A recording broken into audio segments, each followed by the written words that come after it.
Thunder at Pelicans tonight in a win or vacation game. Zion is out. He hasn't played since January 2nd. Now, physically, he said he feels fine, but he's yet to get over the mental hurdle of returning. Take a listen. I love this game. I say it over and over. For those people that think that I just want to sit on the sideline, just to sit over there, I don't know why people think that. But, nah, it sucks. I just want to be playing basketball for real. The reality of it is, whether I check my phone, whether I'm just watching TV, no matter what it is, I can't really escape, what the world thinks, what people's opinions are. So, nah, it's frustrating.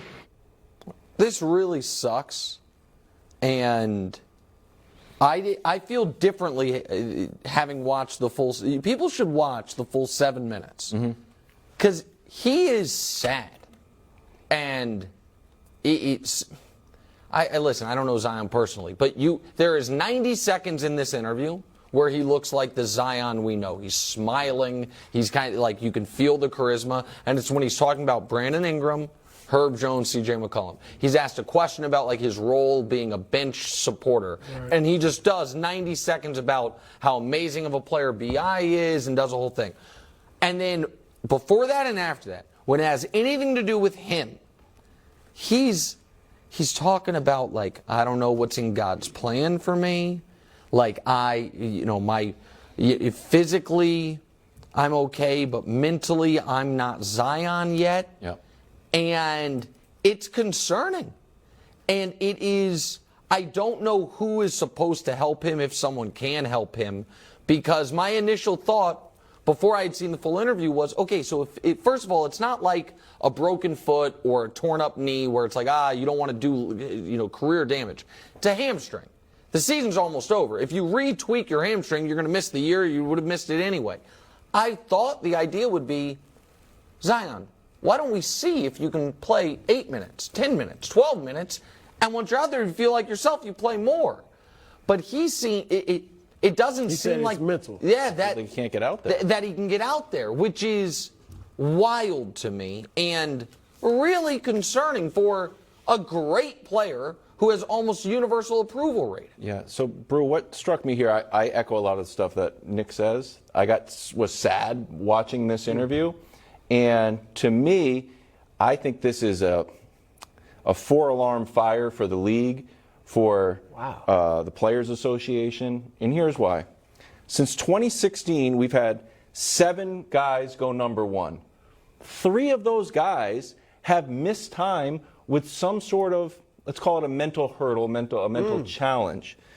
Ben Simmons, which people love to mock Ben Simmons, man, Ben Simmons is going through some real stuff. But and I could say, well, put Ben Simmons aside, maybe it's a one-off. Maybe it's a one-off thing. It's just him. Okay, Markelle Fultz. Yeah. Yep. Markelle Fultz, we saw it manifest in a different way. His shot was broken. He had to leave Philly. And now it's Zion telling you in plain English, man, I can't get out there. He could have easily lied. He could have danced around it. I'm not right yet. He could have said that. But he has been telling us in the Teresa, when he said something very nice about Teresa Witherspoon, but it was hinted there that went beyond just like how to do a drop step or working on your jumper. There was some real emotional tap. Tell people who Teresa Witherspoon. Sorry, Teresa Witherspoon, all-time great player, Hall of Famer, who also works in the Pelicans. She's an assistant coach. Yeah, and he referenced how she helped him in real life. Yes. You know what I mean? Not just basketball. That's what you're talking about. I don't know if people saw that. He did a GQ interview, and I'll pass the ball to you here. This is really like, this from GQ. What people don't understand is, even the writers and stuff, if they have children of their own, imagine if somebody talked about their child, how they spoke about me, critiquing my body, critiquing how I look. Every time they talked about me, it's about my weight, how bad I look. I don't even think they realize what kind of impact that can have on you.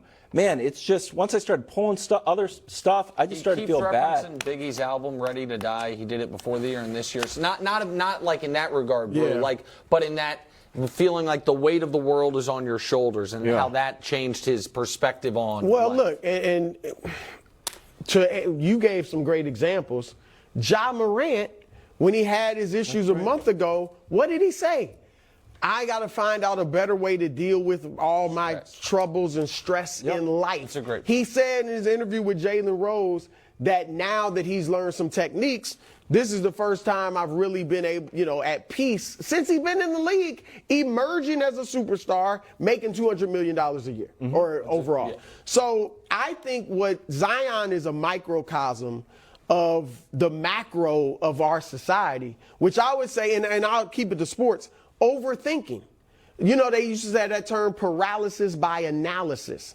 And I just think there is too much overthinking. Most athletes will tell you, when you go out there on the field, you just want to play by instinct. You don't want to think too much. We hear that phrase, think too much. I think Zion is another example. In Major League Baseball, I think they're thinking too much with the pitchers. When Clayton Kershaw was throwing a no-hitter last year, 80 pitches, they take him out because they were worried about him getting hurt. Guess what? They took him out, but a few weeks later, he got hurt. Okay? In basketball, you mentioned Ben Simmons, Markelle Fultz. I think the load management is overthinking.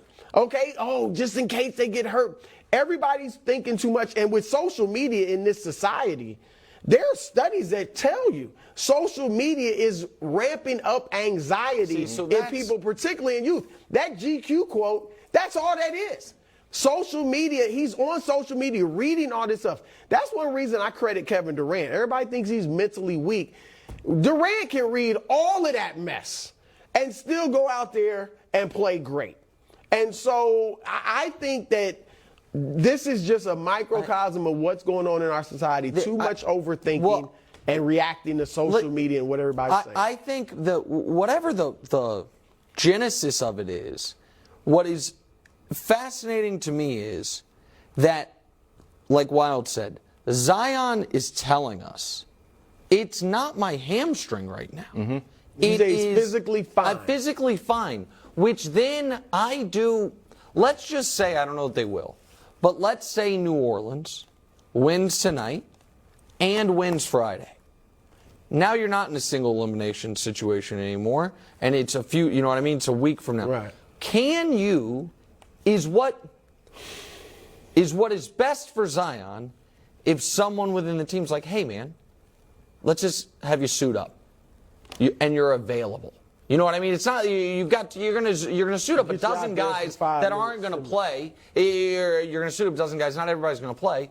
And then hey, if during the game you're like, let me get out there for a bit. Yeah. Maybe we'll be getting blown out in one direction or whatever. Because I do, again, this is armchair analysis. I think maybe being back out there could be really good for him. Because we've never seen him not be awesome on the court. No, he's always awesome. And I don't think, again, I don't know. I don't think he's at the level of Ben Simmons or Markelle Fultz. I know, but that's the challenging part even to do this segment. We're not experts on this, and it's like if something was wrong with his hamstring, we wouldn't necessarily be like, I know, it's, have more calcium. That's my solution. But he's saying he's fine. So it's challenging, man. I think just on behalf of everybody, like we just hope this guy feels better, and whatever it takes to him to start feeling like Zion is what the NBA world and certainly we want 100%. Coming up next, who's winning it all this year? The Bucks. Sorry, I ruined it.